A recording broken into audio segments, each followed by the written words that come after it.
During the last war with the Gedoshu, the Shinkenger kinda accidentally sorta forgot to put away the Kajiki Origami after they were done with it. And it's been roaming the wild, free as a bird, free as can be, ever since. Until 2009, when it was spotted off the coast of Japan somewhere, I'm not sure where.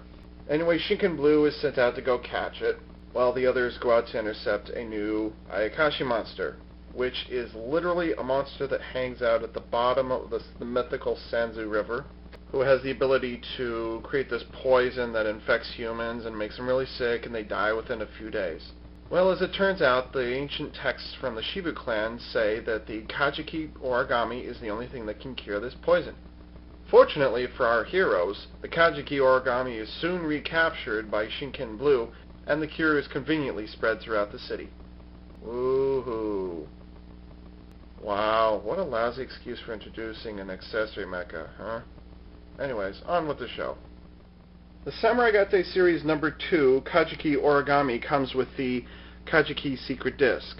Now, like the Kabuto disc, the Kajiki's symbols are molded in rather than being printed on or having a decal that's stuck on here. So it actually is a 3D effect.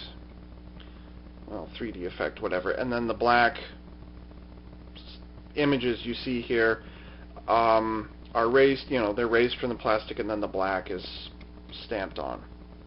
So, yeah, that's pretty nice. And again, it's hollow on the back. But what you do with this is, you take the Kajiki disc and you plug it into the Shinken-Maru. Just like that. And the animation effect you get is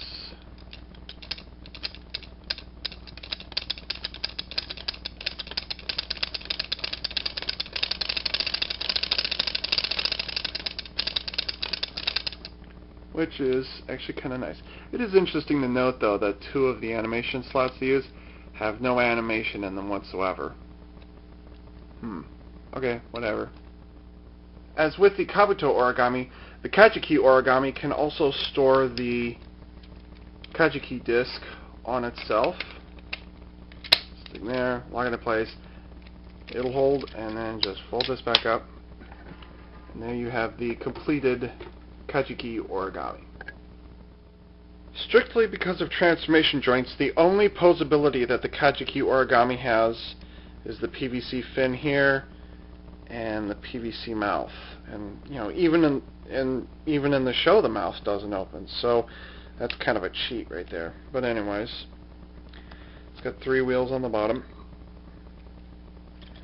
and that's it. And these little fins here are PVC.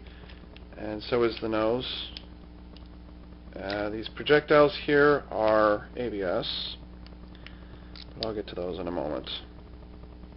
So pretty much everything except for the nose and these fins here is ABS. So nothing really special here. Also, unlike its predecessor, the Kajiki Origami has 2 action features to it, in addition to rolling around on these 3 wheels, which, by the way, it's actually kind of unstable, and you can tip it over kind of easily because it only has 3 wheels on it instead of 4. But anyways, for the secret disc gimmick, you're going to release that up here, and then what you do is you spin the Kajiki disc. Now here's the thing that happens. Watch the nose. See that little bump right there? That's literally as high as it goes. Now the nose is capable of bending a whole lot higher. But you really have to fight it. And I'll show you how this works when I get this into Kajiki Shinken-O later on. But literally, you have to complete 1 full turn of the disc in order to just get it up that little bit. That's annoying. So, yeah, fail gimmick. And the other action feature are the torpedoes, which I cannot pronounce the correct name for them. But anyways, 2 little ABS plastic things. He actually provided 3, but it can only fit 2 at once. So, yeah.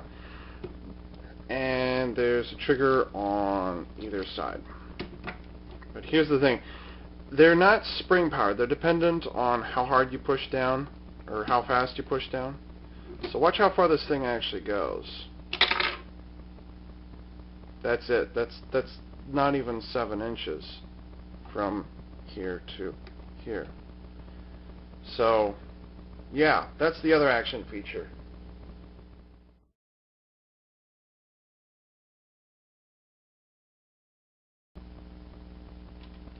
We've seen this before. Remove the Daishinken. Move the hidden shield. And the helmet. I actually can't remember if the helmet has a name. Anyways. However, we do not, unlike the Kabuto Shinken-Oh, we do not put the head down for this. For the second time in a row, we also get a parts former. I'll put up the back fins. That's all the change you make there. And unlike the Kabuto Shinken-Oh, you don't have that yellow clip sticking in here because that one ventral fin actually takes the place of it. But it still attaches in the same way with those tabs on top. But you can see it occupies the same place as that yellow clips. And you don't have to worry at all about that joint flipping backwards. You take this, the new helmet, fold the fins up, and you see that hole right there fits onto the back. Now ordinarily, it's like this. So literally all we're doing is a 180. Stick that on there, and it only connects to that peg. And there you have the Kajiki Shinken-Oh. I'm not going to bother getting into posability because really no posability changes. I guess I just did get into posability. Anyways, yeah. Remember those torpedoes I mentioned a moment ago?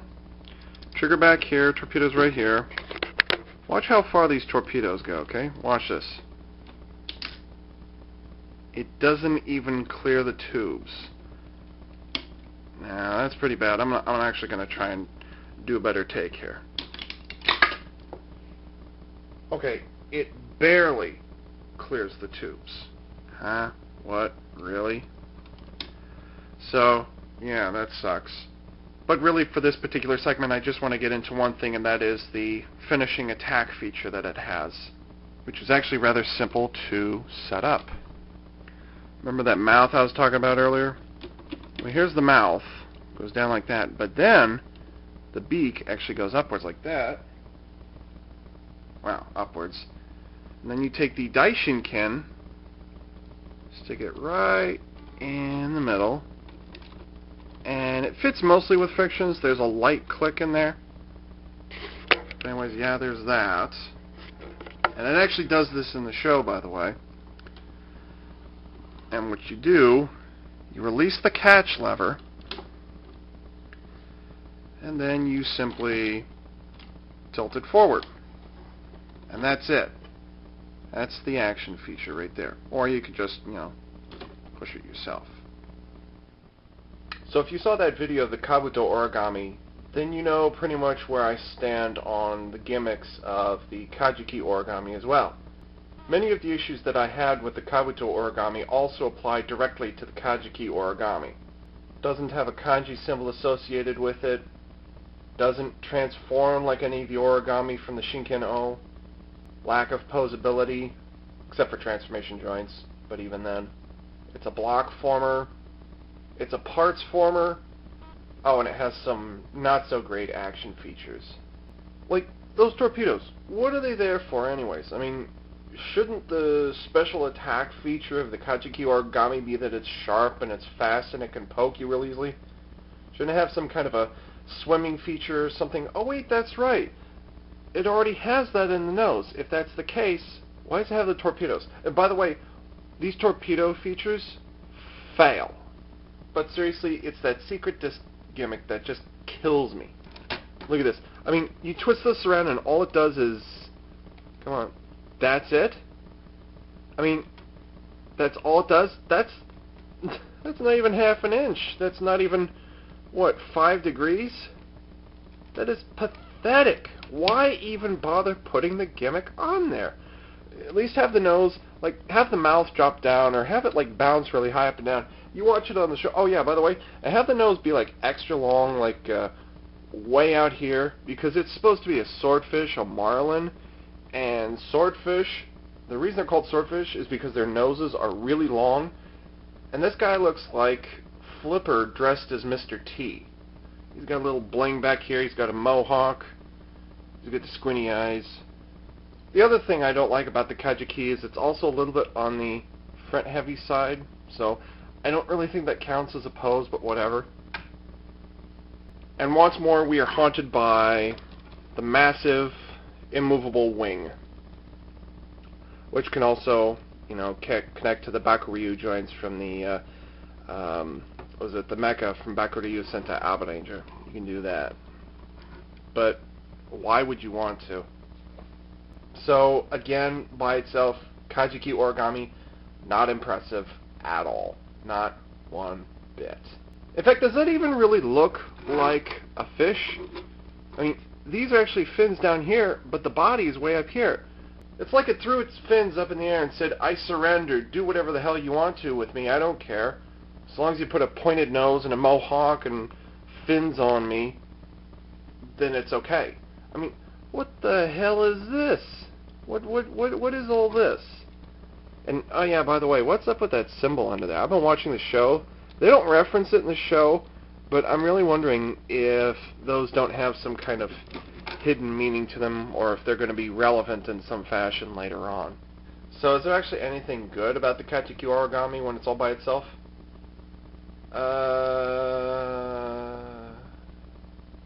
The colors are okay.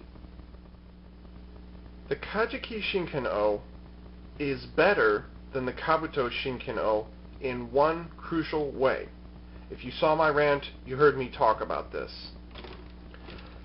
The thing I didn't like about the Kabuto Shinken-O is that the whole thing just hangs out on the back, and I said that if it hung out on the side, you could spin this and not have to worry about it tipping over as easily. Well, that's all well and good here. I mean, that's fine. It does what it's supposed to do. It actually does look like a backpack, you know? Thank you. Yellow clip is missing, but whatever. You don't need the yellow clip on those things. Whatever. But, and this is the part that just kills me, you know, this is just insane. Here it is. You've got spinning disc feature, okay? You've got this, and then, in order to activate that action feature, you have to tip it over yourself. Well, why isn't the disc attached to it? Here's why. And this is insane. This is just insane. Here is how the Kajiki Origami works. Alright, you flip the trigger, and then you turn this thing, okay? Why it's not working right now, I'm not sure, but it's fail. Anyways, yeah, why isn't that working right now? Anyways, what happens is, you open this up, and you see that white panel in there? Moves up and down, okay? Okay, that's how it activates it. Now, here's the thing. What makes this whole gimmick work, in fact, this is how the gimmick works, is when you spin the disc, see this blue tab right here? That's how it works. And then this pushes up against the inside of the head, and then the nose flips back and forth. Well, here's the thing, though. That tab is nowhere near the inside of the Kajiki Shinken-Oh's head. So, you're telling me that the only function of the secret disc gimmick is to make the nose bounce up and down, and then you deny that gimmick to the combo mode by making it completely irrelevant.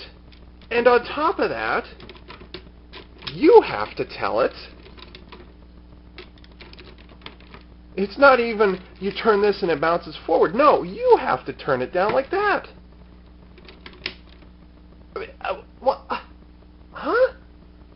What the hell was the point of putting this here if it's not going to do anything for this when it's combined? I mean, Jesus, Plex, what is wrong with you people? Make up your minds. You're starting to scare me now, okay?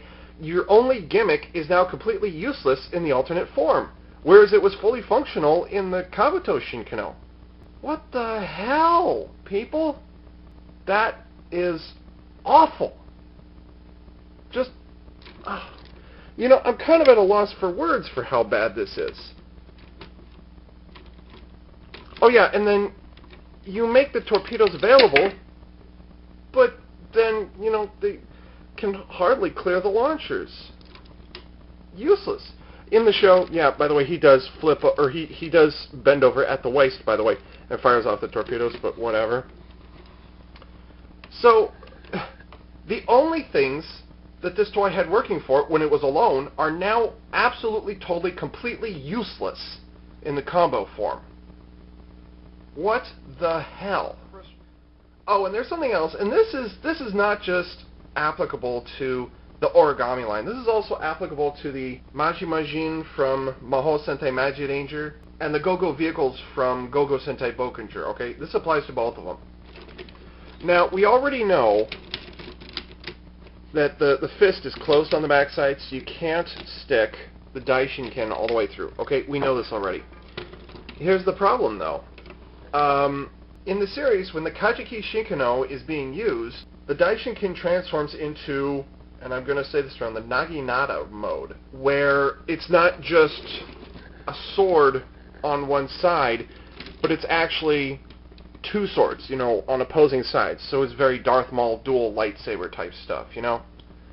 That's what it does. Well, of course, this can't fit into the hand upside down, and it would look really stupid if it stuck out the outside. But hey, I would have accepted if they'd provided an accessory, you know, where there was provided with the Kajiki Origami, where you had like an extra Shinken-O or Daishinken attachment would fit in here, and you could attach the other one on the top. But no, the Naginata mode, however you say it, remains a series exclusive weapon.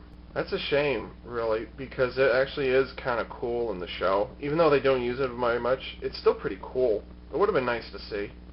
So in conclusion, there's just so much that is so wrong and so bad about the Kajiki Origami set that I can't really recommend it at all. Now, obviously, it's going to be used for future upgrade with the Kabuto Origami. And God help us, whatever that thing looks like, you know, because if it's got these big bulky things and whatever those wing things are on the side, you know, that is going to be awful. Whatever it is. I mean, I don't know what it is. There's only one high point. Well, I don't know about high point, but there's only one thing that I can say positively about the Kajiki Origami set, or rather the Kajiki Shinken-Oh. I actually like the helmet. And literally that's the only thing I like about this whole catastrophe that is the Kajiki Origami. This is just getting worse and worse. Why couldn't they have just stuck with folding paper? You know, that was awesome. But anyways, this is Ava Unit 4A for CollectionDX.com, signing off.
始